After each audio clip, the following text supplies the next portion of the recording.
अगर उस समय पर इब्राहिम डिसीजन ना लेता अपने कुटुंबियों को, अपने परिवार को, अपने पिता के घराने को छोड़ने का, तो क्या आज आप और मैं आशीष पाते? उसका एक सही डिसीजन, एक पूरी इजरायली कौम खड़ी हो गई और उस कौम से यीशु आया और उस यीशु के अंदर से आप और मैं पैदा हुए। एक डिसीजन सही आपकी लाइफ बदल के रख देगा। इस न्यू ईयर पे आपने राइट डिसीजन को लेना है। कोई आपके साथ चले ना चले, आपको सही डिसीजन में आगे बढ़ना है यीशु मसीह के नाम से। हालेलुया।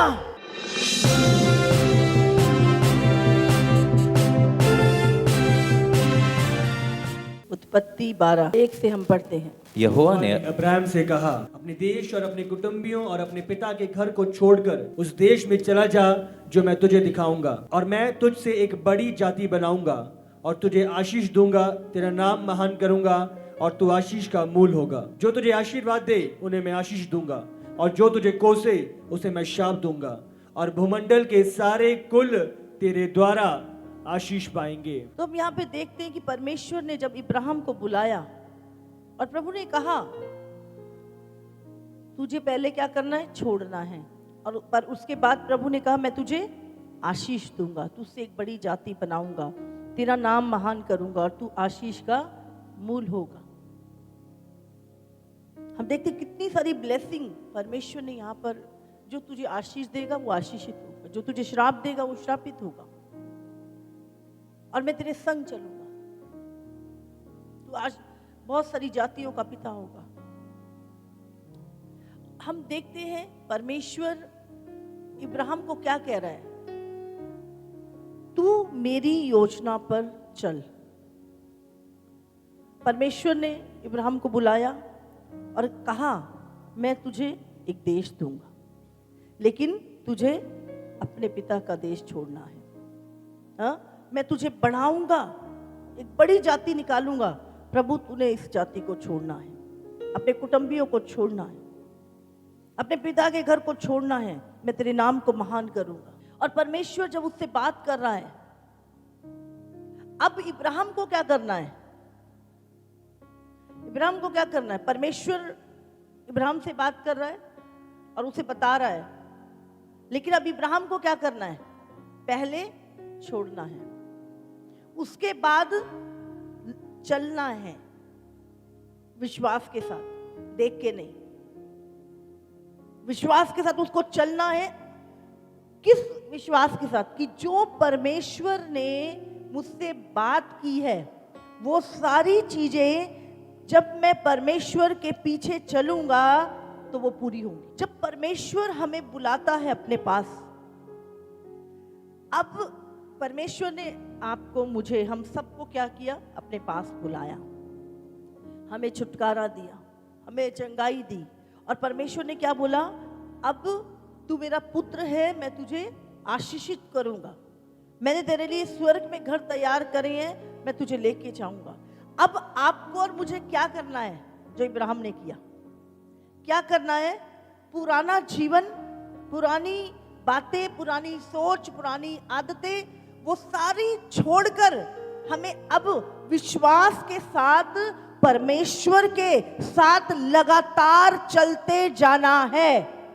और परमेश्वर की हर एक आशीष जो उसने हमारे लिए लिखी है वचन में, वो जब हम चलेंगे तो वो हमारे जीवनों में अपने आप आती जाएगी, क्योंकि जो वायदा करने वाला है वो सच्चा है। आमीन। उसकी, इब्राहिम ने परमेश्वर की आवाज को सुना और बात को माना और वो चलने लगा। और बाइबल हमें बताती है कि हर उत्तम से उत्तम आशीष परमेश्वर ने इब्राहिम को दी। हालेलुया। हालेलुया। और इब्राहिम इज़राइल जाति का पिता बना। इज़राइली कौम जो है वो इब्राहिम से निकली थी। अब जानते हैं मुस्लिम कौम वो भी इब्राहिम से ही निकली थी, पर वो दासी के पुत्र था इस्माइल, और जो इसहाक था वो इब्राहिम का निज पुत्र जो उसकी पत्नी से हुआ था। और वहां से यहूदी कौम निकली जो आज भी, इजराइल सुना ना, इजराइल लड़ाइयां चल रही हैं अभी वहां, वही कौम कब से 4000 साल से वो कौम, बहुत सारी जातियां दुनिया में आती हैं खत्म हो जाती हैं, लेकिन वो कौम जो 2000 साल इजराइल था ही नहीं, समझ रहे हैं, वो लोग बिखर गए थे। ये भविष्यवाणी है बाइबल में कि वो लोग इधर उधर पूरे संसार भर में बिखर गए थे। लेकिन जब बाइबल में भविष्यवाणी है कि जब यीशु मसीह का आना होगा, मसीहा का आना होगा, एक बार फिर से इजराइल बसाया जाएगा और इजराइल हरा भरा होगा। इजराइली को, और 1947 48 में आप जानते हैं जहां पे पत्ता नहीं उगता था, जो उजाड़ पड़ा था, एक बार फिर से इजराइल 1948 में जब इंडिया आजाद हुआ एक देश बना। और उसके बाद जहां जहां पूरी दुनिया में यहूदी लोग थे, हाँ, उनकी पहचान के साथ वो सब इजराइल में आए। कोई न्यूजीलैंड में था, कोई इंडिया में था, कोई किसी देश में था, सब जगहों से इजराइली उस जगह पर पहुंचे। हालेलुया। और 70 साल के बाद दोबारा से इजराइल की जो राजधानी, जो दाऊद के समय पर थी, यरूशलेम, वो राजधानी बनाई गई ट्रंप के द्वारा। हालेलुया।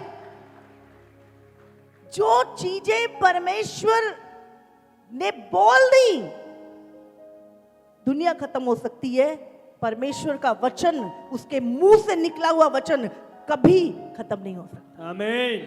हालेलुया। हालेलुया। और जब यीशु मसीह का आगमन होने वाला है, उससे पहले इजराइल बनाया गया। इजराइल में की राजधानी यरूशलेम बनाई गई। उससे पहले तेल अबीब उसकी राजधानी हुआ करती थी। ये अचानक से होने वाली बातें नहीं है।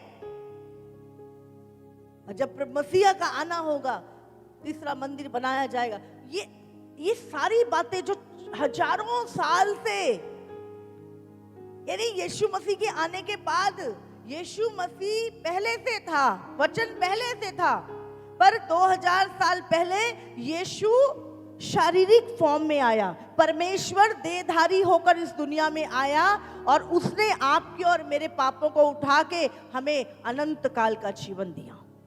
हालेलुया। तो ये ऐसी बातें नहीं है।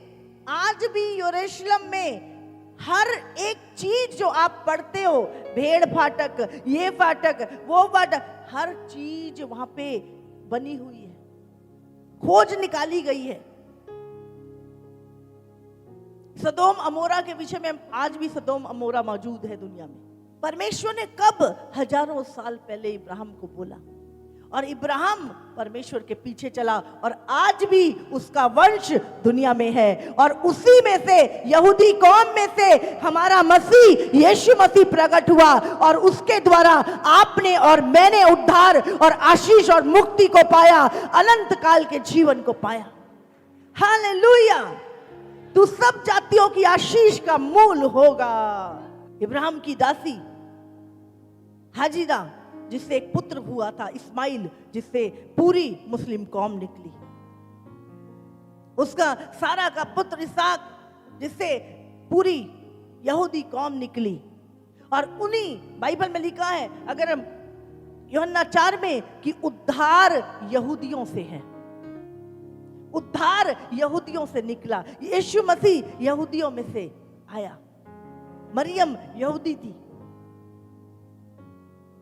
और आज आप और मैं आत्मिक इजराइली हैं। हालेलुया।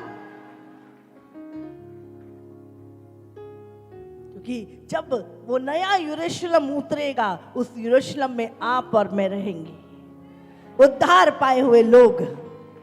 हालेलुया।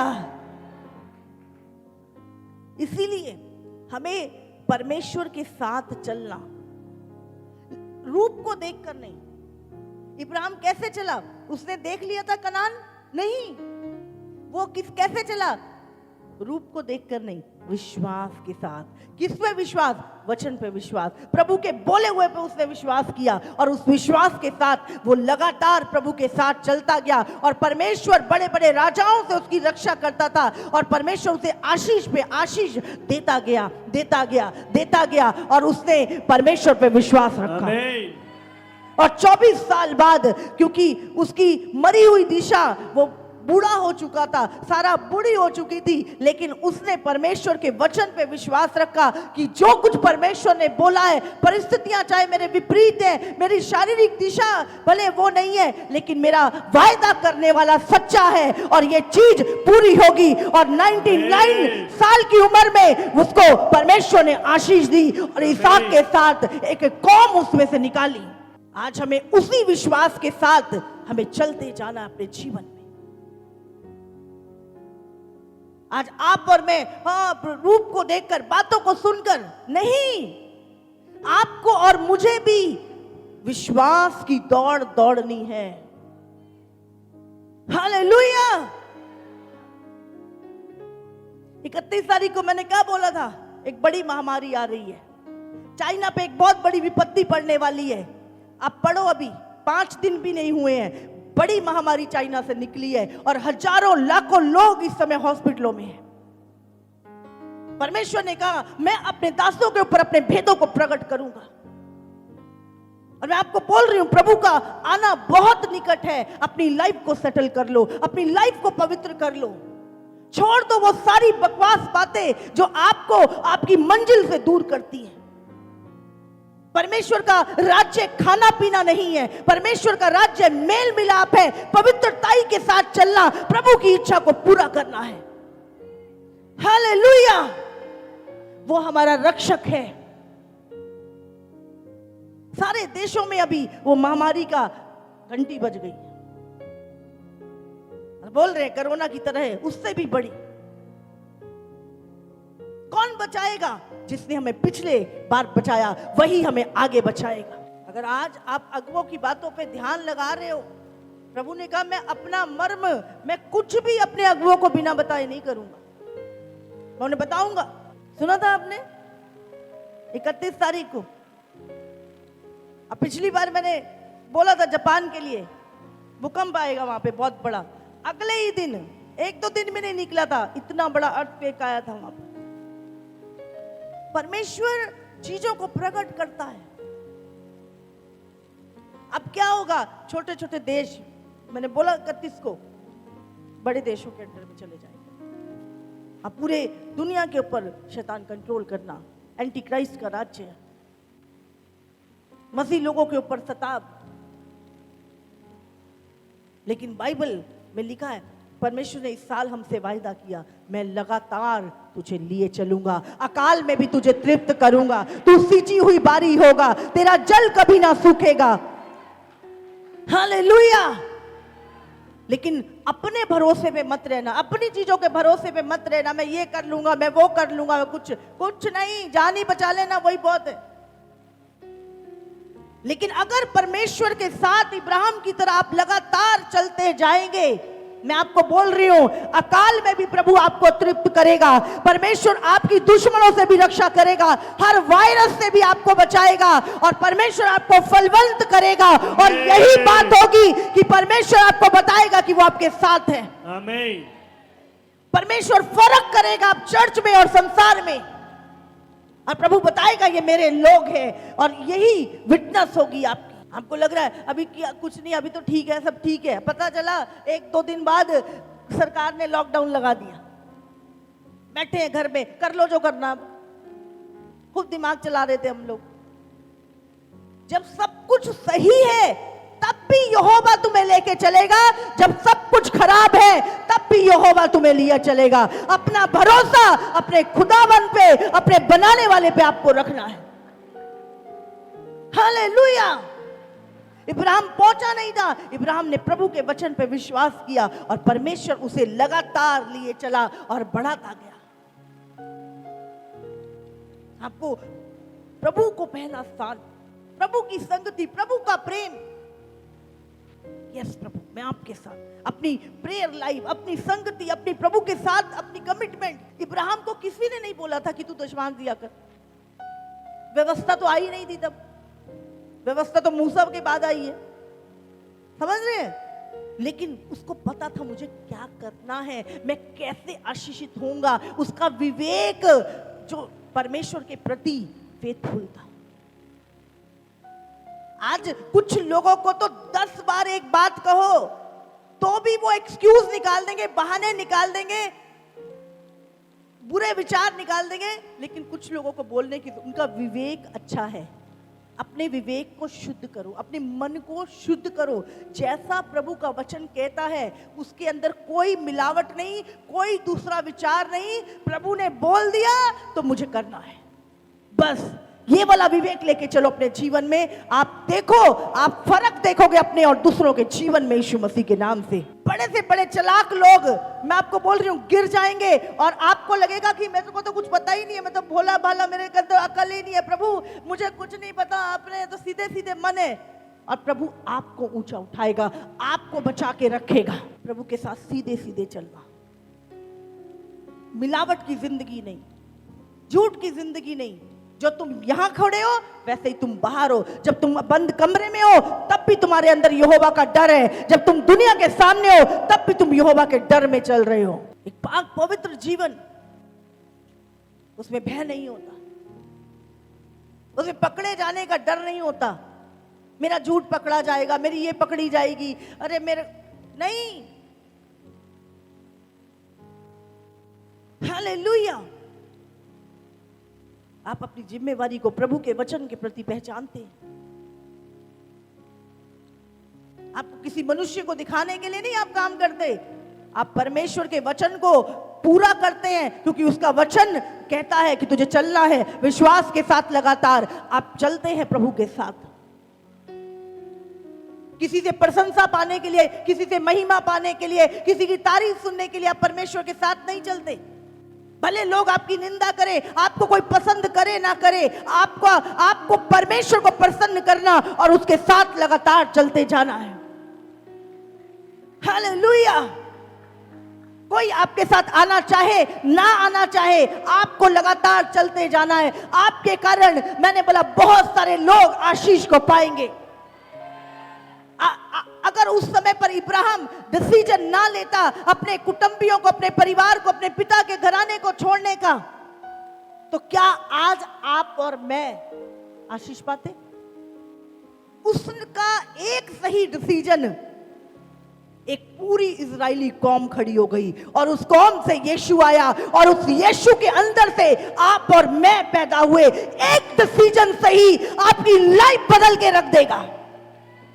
इस न्यू ईयर पे आपने राइट डिसीजन को लेना है। कोई आपके साथ चले ना चले, आपको सही डिसीजन में आगे बढ़ना है यीशु मसीह के नाम से। हालेलुया।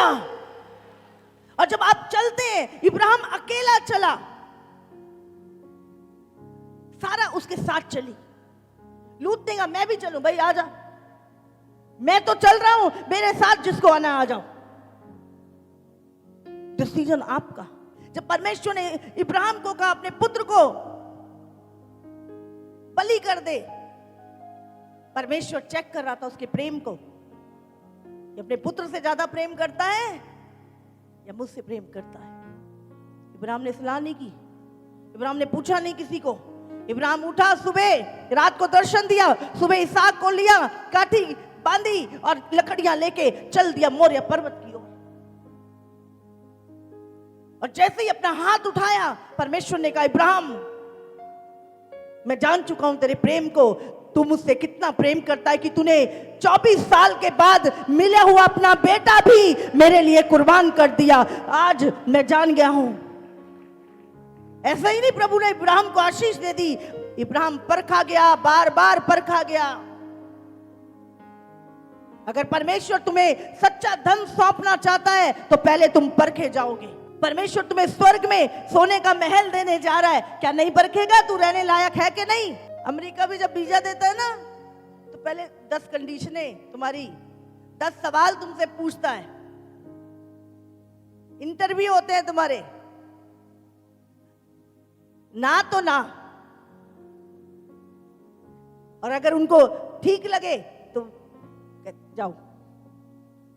अगर दुनिया में एक कंट्री से दूसरी कंट्री में जाने में इतनी चेकिंग होती है, सोचो स्वर्ग ऐसे ही चले जाएंगे।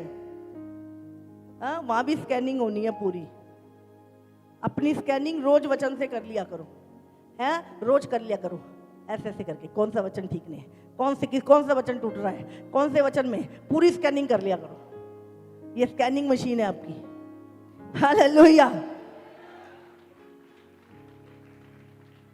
और जहां पे टू टू बजे वहां पे अच्छी तरह चेकिंग करके उसको सेट करो। बजती है टू टू, नहीं बजती वचन सुनते हुए?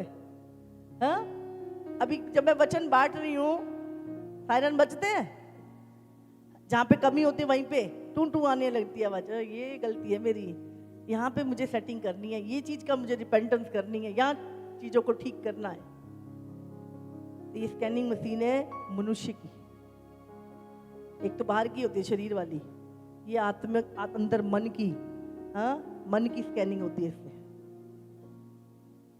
प्रभु जानता है, जब मैं बाइबल पढ़ती हूँ, जब मैं शुरू में पढ़ती थी, जो मेरे जीवन में कमी होती थी, जितना मर्जी मैं बाइबल पढ़ लूं, मेरी सुई वहीं पर अटक जाती थी।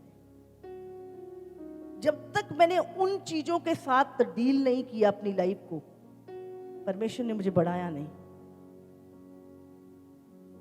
परमेश्वर जब भी किसी व्यक्ति को पकड़ता है, वो आपसे डील करता है। बहुत सारी चीजें ऐसे ही नहीं, इब्राहिम को परमेश्वर ने, आज इब्राहिम की आशीष, इब्राहिम बन गया, इब्राहिम परखा गया, यीशु मसीह परखा गया, पर निष्पाप निकला, उसके अंदर कोई दोष नहीं पाया गया। दानियल परखा गया। जानते, आप परखे जाते हैं और आपका परखना अच्छा है। अगर आप परखे जा रहे हैं तो बहुत अच्छी बात है। और परमेश्वर परखता कब है? विपरीत परिस्थितियों में, विपरीत लोगों के बीच में, विपरीत चीजों के बीच में आप परखे जाते हैं। हालेलुया। लेकिन आप लगातार प्रभु के साथ चलते हैं, उसकी विल को पूरा करते हैं। तो जब आप परखे जाएं तो आपने बुरा नहीं सोचना, अरे प्रभु मुझसे ये करने के लिए क्यों कह रहा है, परमेश्वर मुझे ये करने के लिए क्यों कह रहा है, मैं ऐसे ही हूं, प्रभु ने मुझे, अरे आप परखे जा रहे हैं।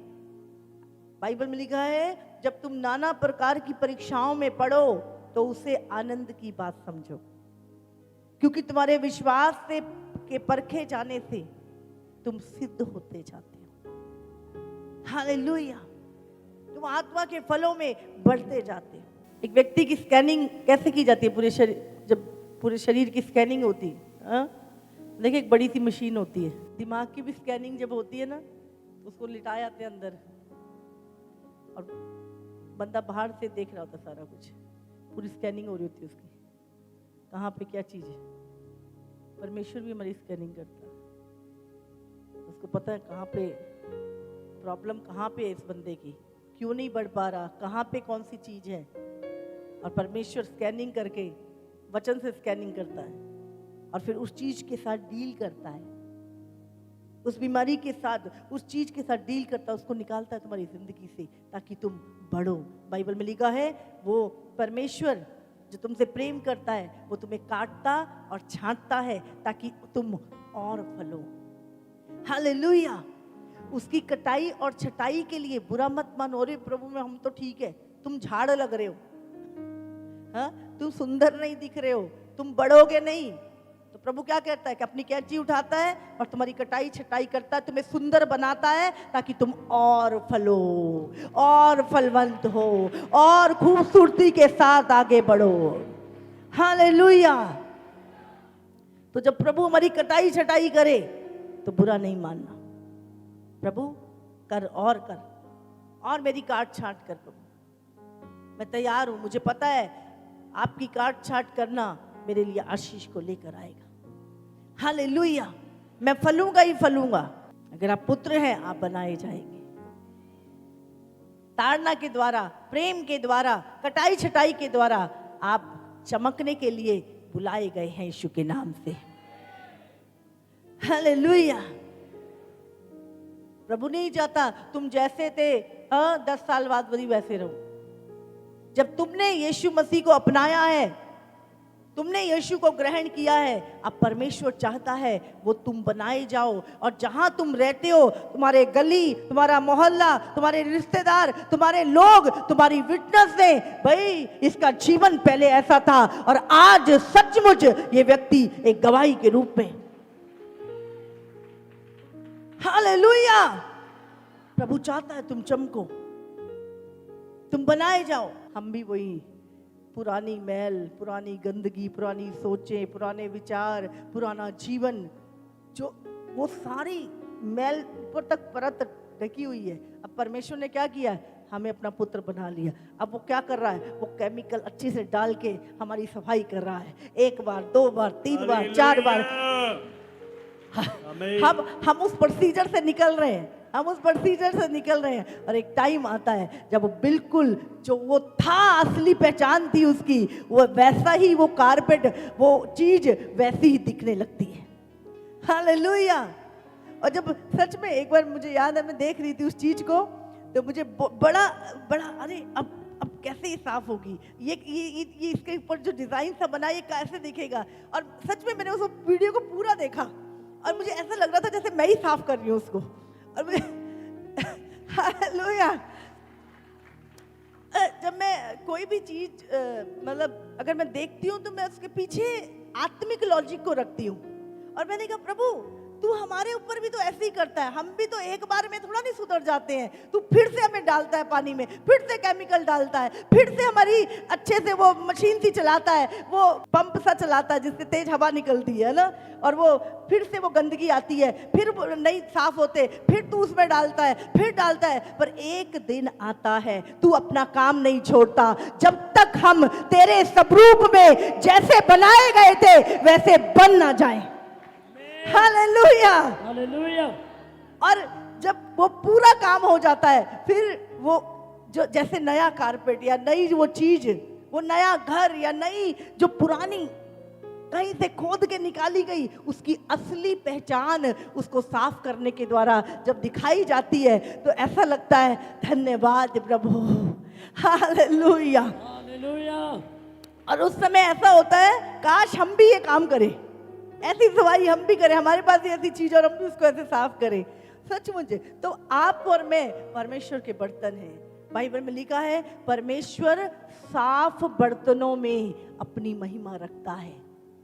लेकिन पहले हम गंदे थे, गंदी चीजें हमारे अंदर, मैले कुचैले, लेकिन जब परमेश्वर अपने हाथों में लेता है वो हमें मांजता है, वो हमें साफ करता है, अपने केमिकल यूज करता है, अपने वचन यूज करता है, अपने अगमों को यूज करता है, अपने डांट को यूज करता है, ताड़ना को इस्तेमाल करता है, और वो हमें रोज साफ करके एक दिन आता है जब हम वही परमेश्वर के पुत्र की पहचान में बन जाते हैं। और जब लोग हमें देखते हैं वो कहते हैं वाह सचमुच मुझे चाहिए ये, सचमुच मुझे चाहिए ये।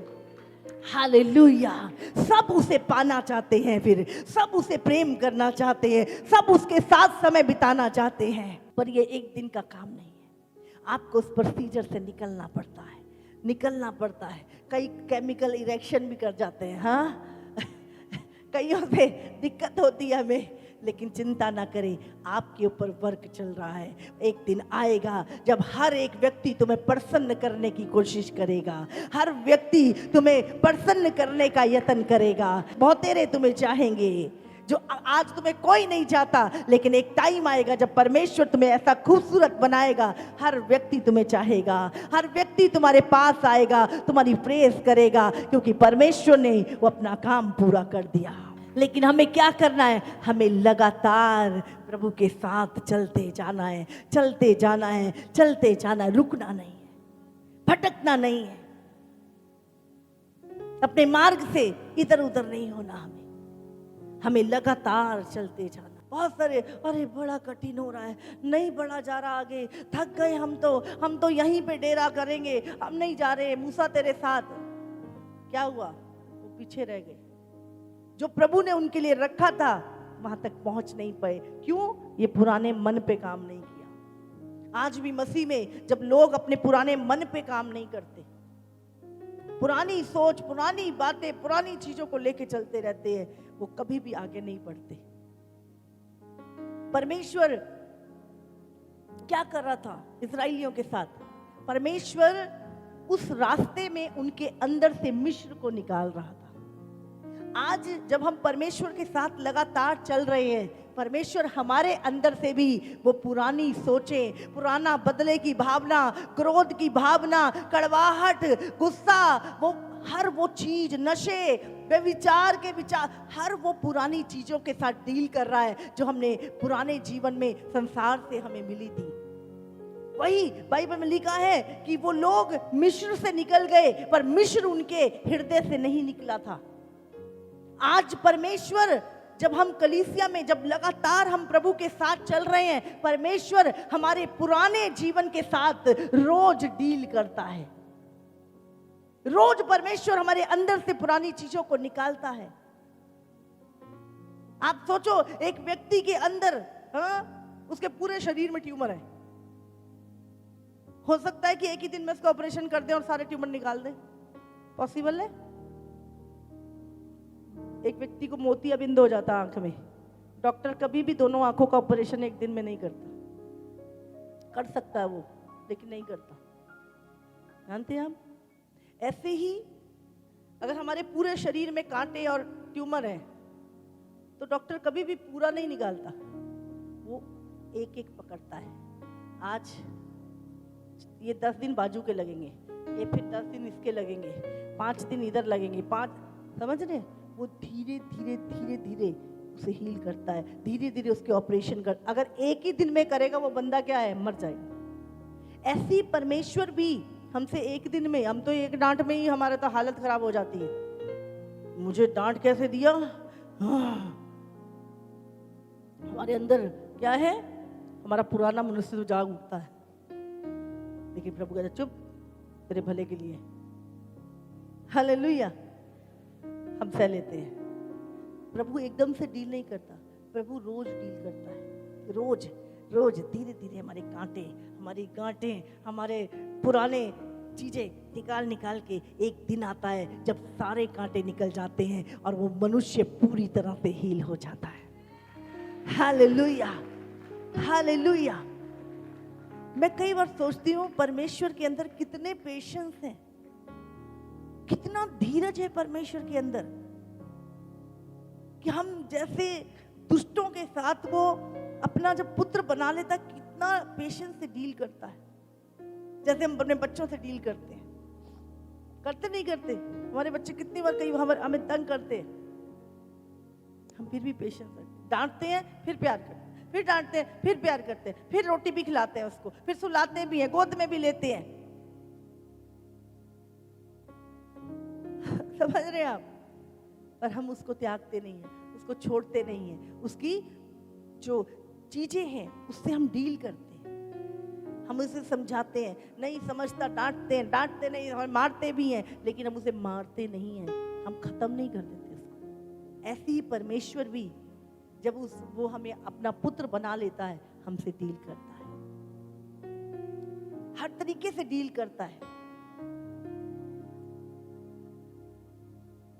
हाँ? ये बच्चे को एक बार मार पड़ती है, मम्मी मारना मत, मैं कर लूंगा। हाँ? मारना मत, मार मत, डांटते समझ जाता है, समझ रहे? फिर डांट की भी जरूरत नहीं पड़ती, वो अपने आप ही कर लेता है। तो अगर एक मनुष्य जो पैदा होता है, अगर उसको इतनी चीजों की जरूरत होती है, तो जो हम आत्मिक बच्चे हैं परमेश्वर के, परमेश्वर को हमें अपने जैसा बनाने के लिए, अपनी चीजों को सिखाने के लिए, ऐसे ही वो भी हमें बहुत सारी चीजों में से निकाल के लेके, विपरीत परिस्थिति, विपरीत लोग, विपरीत चीजों में से निकाल के, ताकि वो हमें बना सके। हालेलुया। तो परमेश्वर को अपना काम पूरा करने दो, पूरा करने दो। हमेशा मुझे और तोड़, मुझे और तोड़, मुझे और बना प्रभु, मुझे और तोड़ और बना परमेश्वर। मैं कभी उफ नहीं करूंगी प्रभु जी, मुझे और बना। परमेश्वर आपको कभी नहीं छोड़ेगा पर सिद्ध बनाएगा। लेकिन अगर आप सरेंडर करें तो, समझ रहे, जब तक आपका पुराना मनुष्यत्व खत्म नहीं होगा आप नए नहीं हो सकते, नहीं हो सकते। आपको अपने आप को ढालना पड़ेगा और ढालना आसान नहीं है। आप टूटते हो, दर्द होता है आपको, पेन होता है, लेकिन वो पेन आपको बनाता है, वो दर्द आपको बनाता है। जहां से हम गिरे हैं वहां पे एक ही दिन में नहीं पहुंच जाएंगे। अगर हम 10वीं सीढ़ी से गिरे हैं तो ऐसा नहीं है कि 10वीं सीढ़ी पे हम उठ के दौड़ जाएंगे, समझ रहे हैं? एक छलांग लगाई और 10वीं पे पहुंच जाए, नहीं, हम एक एक सीढ़ी चढ़ेंगे। और जब हम दोबारा चढ़ते हैं तो क्या लगता है? जोर लगता है, लगता नहीं, ताकत लगती है। इसी तरह जब आदम गिरा, वो एक बहुत परमेश्वर के स्थान पे था। जब वो गिरा शैतान के, वो कहाँ चले गया? शैतान जितनी गहराई में, नरक तक, उस जगह तक उसका स्वभाव बिगड़ गया था, उसका नेचर, उसका मन, उसको सब चीजें बिगड़ गई। और जब यीशु मसीह ने निकाला, कितनी ताकत लगी यीशु की? लगी नहीं लगी? हमें दोबारा से परमेश्वर का पुत्र बनाने में लगी नहीं लगी? क्रूस की दर्दनाक मृत्यु, कोड़ों की मार, निष्पाप होते हुए भी पाप बन गया सबके लिए। यीशु ने कितना पेन हमें उस जगह से वापस लाने के लिए। और अब परमेश्वर क्या कर रहा है? हमारे अंदर के पुराने मनुष्यत्व को बदल रहा है। वही जंगल का रास्ता, हमारे पुराने स्वभाव, पुराने जीवन को प्रभु रोज डील करता है, डेली डील करता है। आपको कोई आके बताता है, अरे पास्टर जी वो बंदा ना आपके लिए ऐसा बोल रहा था। अब क्या है? शैतान आपको उकसा रहा है ताकि आप अपने पुराने स्वभाव में वापस आए। अब हंसने लगता है, मैं हंसने लगता, कोई बात नहीं, वो जानता नहीं वो क्या कर रहा है। प्रभु से ब्लेस करें, हालेलुया। प्रभु देखता है इसलिए क्या बोलेगा, प्रभु देखता है ये क्या उत्तर देगा, ये अपने पुराने मनुष्यत्व से जवाब देगा या मेरे स्वभाव से जवाब देगा। हालेलुया। प्रभु रोज आपके चाल चलन को चेक करता है। प्रभु नहीं चाहता आप पुराने मिश्र का उत्तर दें, प्रभु चाहता है आप उसके समान उत्तर दें, उसके समान आप चले। हालेलुया।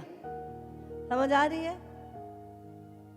आपको कोई उकसाए, शैतान उकसाए तो आप बोले प्रभु आशीष दे। प्रभु जानता है, प्रभु जानता है, आशीष देने वाला प्रभु, आपकी आशीष कोई चुरा नहीं सकता।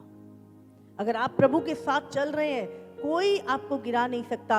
अगर आपको गिरा भी दिया ना किसी ने, तो परमेश्वर उससे भी ऊपर उठा के आपको बिठा सकता है।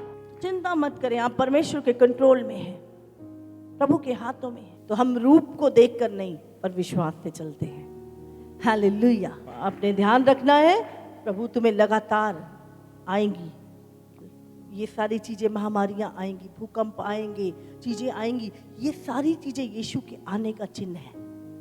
तो हमें डरना नहीं है उन चीजों से, हमें तो आनंदित होना है। यस, भविष्यवाणी पूरी हो रही है, मेरा प्रभु आने वाला है, बस मुझे तैयार होना है। क्योंकि मैं एक आत्मिक व्यक्ति हूं, शरीर की चीजों से मेरा जीवन नहीं है। मैं एक आत्मिक व्यक्ति हूं और मेरे पास एक अनंत काल का जीवन है जिसका मुझे ध्यान रखना है। समझ रहे हैं? मुझे मेरे बाहर के शरीर के जीवन का नहीं, मेरे आत्मिक जीवन का ध्यान रखना है। संसार के लोग तो अपने शरीर का ही ध्यान रखते हैं, पर हमारे पास अलग जीवन है, अनंत काल का आत्मिक जीवन है। हमें उसका ध्यान ज्यादा से ज्यादा रखना है क्योंकि यीशु आने वाला है। हालेलुया। डील अपने आप से, चीजों को हो रहे होने दो, आप सही चलते जाओ। पेन हो रहा है, होने दो। कोई कुछ बोल रहा है, कुछ, प्रभु तुम्हें बना रहा है, प्रभु तुम्हें बना रहा है। कहता है जब वो किसको लेने आता है, आ रहा है, उसने कहा जिसके अंदर कोई कलंक नहीं, कोई छुरी नहीं, कोई दाग नहीं, मैं ऐसी कलीसिया को जो बेदाग है, पवित्र है, मैं ऐसी कलीसिया को लेने के लिए आ रहा हूँ। और हमें चेक करना अपने जीवन को, क्या मैं वो हूँ? क्या मैं वो कलीसिया हूँ? क्या मैं वो व्यक्ति हूँ? हालेलुया।